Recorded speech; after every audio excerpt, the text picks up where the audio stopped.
Hi, this is Bishop Doherty again. Today's topic has to do with the four last things.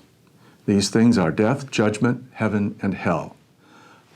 They focus on the finality of what we're here for.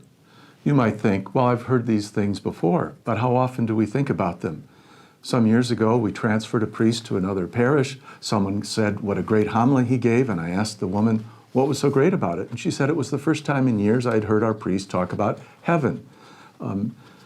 It's important to be able to sew together our existence here and now with what comes in the future.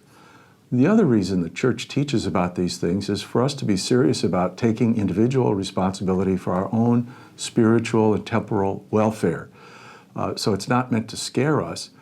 Particularly now, during the time of a pandemic, people are trying to put off death or do whatever they can to avoid death. Ladies and gentlemen, all of us have to face these things somewhere at the end.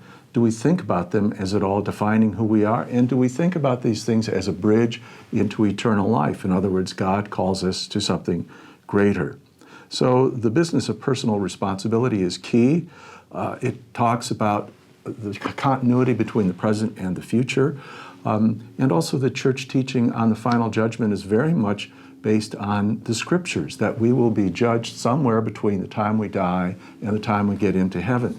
That's why Catholic obituaries never say, so-and-so died and immediately went into the arms of Jesus.